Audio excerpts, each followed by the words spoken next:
Hi my friends, I do hope that you find these episodes useful. What I'm trying to give you are certain tips from my book Connect, which gives you 100 ideas on effective public speaking. If you have not subscribed to this channel, please do subscribe. And if you have any comments, please post it in the comments box. I will try to reply or cover in my future episodes. In this episode, I'm going to give you certain ideas on how you should prepare for your public speaking. Preparation is very essential. If you see a sports personality, next time when you see a cricketer playing or a bowler delivering a ball, even before delivering the ball, he has to run up to the wicket. And the batsman also gets ready to face the ball. Preparation is very important. Mentally you have to prepare, physically you have to prepare, content-wise you have to prepare when it comes to public speaking. So how do you prepare? I'll give you certain ideas. First of all, your knowledge on the subject on which you are going to speak, you have to prepare. Whatever may be your stories, your metaphors, your similes, your voice quality, it could be class. But the knowledge is very important. How deeply you are going into the subject matter is very important. So continuous acquisition of knowledge, we call it as domain knowledge. The second one is the preparation before you speak. As I mentioned to you, mentally you have to prepare. Physically you have to prepare. As I said, the way you dress, are you dressing appropriately for the audience? The notes that you are taking, which I am going to discuss towards the end of these episodes. And the manner and style of delivery. How do you want to deliver this message? What about the quotations? For example, I saw a quotation, conversation, like, for example, look at this quotation, conversation, like certain portions of our anatomy always runs more smoothly when lubricated. Beautiful quotation. Even a mission needs lubrication. So, the way you prepare is a kind of a lubrication. So the method of delivery, your style of delivery, how do you want to deliver your message? Would you like to tell a story? Do you want to present some facts and figures? Would you like to use LCD projector or LED screens? What about certain clippings? Very useful. In fact, I make use of these video clippings to a large extent. Your mind is convinced by pictures, moving pictures.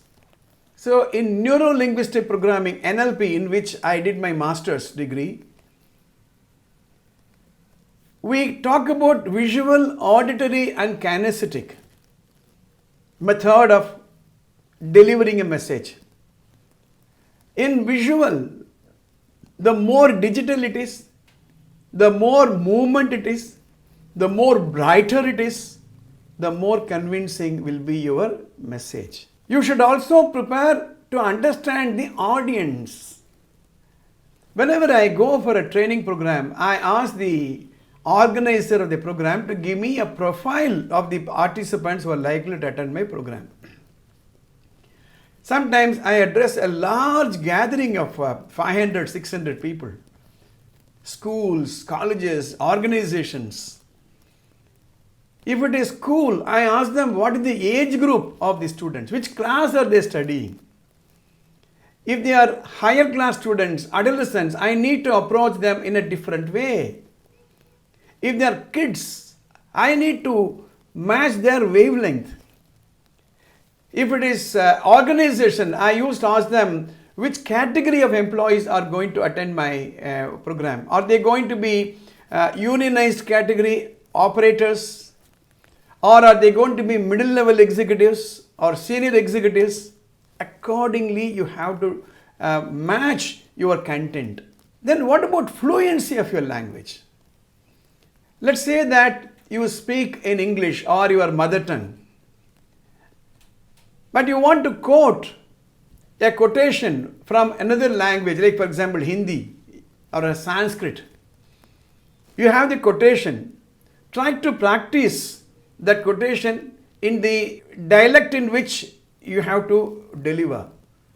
Ask a friend of yours who knows Hindi to read it and try to match as much as possible. That's very, very important. And it's not that you prepare just before your public speaking. Every day you have to prepare. Continuous, every day, consistently. Especially when you want to become a master presenter. You don't prepare overnight. It's something like going to a gym and building your muscles, biceps and triceps. You don't do that in a week's time. You don't burn your flesh by working out 12 hours a day. It's a continuous exercise. Correct your voice quality, your diction on a day-to-day basis. Make it a habit to read aloud.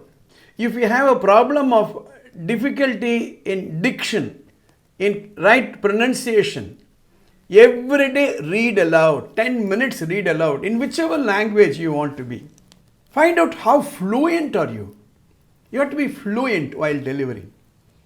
You should have good collection of stories, anecdotes, quotations, proverbs, jokes, metaphors, similes. I will give you some examples. For example, look at how old is this? Should be at least about 25-30-year-old. I use prompt cards. You get this in any stationery shops. You can buy a pack of about 200 cards or so. And I used to tag them. Like for example, one bunch, it contains all stories. Another bunch may contain some statistics. There could be a third bunch containing certain, let's say, jokes. For example, this bunch contains certain jokes. You can pick up a couple of cards before you start your delivery. For example, when I have to speak on learning difficulties in front of some teachers, so I need to talk about dyslexia. I should know what is dyslexia, so the subject knowledge is important. My preparation includes telling the participants some great people who had the same problem of dyslexia. For example, John Lennon, singer, musician and songwriter. Woodrow Wilson, the 27th President of the United States. George Burns, actor and comedian. Agatha Christie, all of you know the novelist. Leonardo da Vinci, Albert Einstein, Winston Churchill. So I have a list of great personalities who suffered dyslexia. Winston Churchill, I told you. Walt Disney. So I have this and I pick it up and go. Supposing I want to talk about how a person can fight a setback after setback. I have a small prompt card in which I have discussed about the story of Colonel Sanders, the KFC founder. So I have listed from which age to which age he had to fight. This is an amazing story of the Brooklyn Bridge. So I have certain statistics. So now I have another, when I have to speak in front of students, how setbacks did not deter a student. I have a story of Glenn Cunningham. The idea is you should, as you speak, have certain prompting. Some prompters, cards, prompt cards are very, very important. So preparation is so important. Now these days, there are many ways in which you can store. You have the iPad now these days. You can go through that. But the advantage in a prompt card is you can pick it up and take it. Suppose I have nearly about 500, 600 prompt cards. If I store it in the soft copy, to locate the right card, I'm not that used to that. So I'm very comfortable with these cards. I have a story, The Donkey in the Well. Now, this is very, very important. This aspect of public speaking is very, very important. So it may appear that those public speakers whom you adore are spontaneous. Of course, they are spontaneous by years of practice, but they would have gone through this process, this phase of their communication exercise. So from today, set aside about half an hour preparation. Go through the newspapers, collect the cuttings and paste it and keep it in a thing. Or you can use your mobile phone, take a snapshot and take it with you. These are all very, very important to present your case. So to sum up, good public speaking calls for enormous effort, consistent effort, daily effort. These tips will be useful to you every day. Spend some time on this important portfolio. See you in the next episode.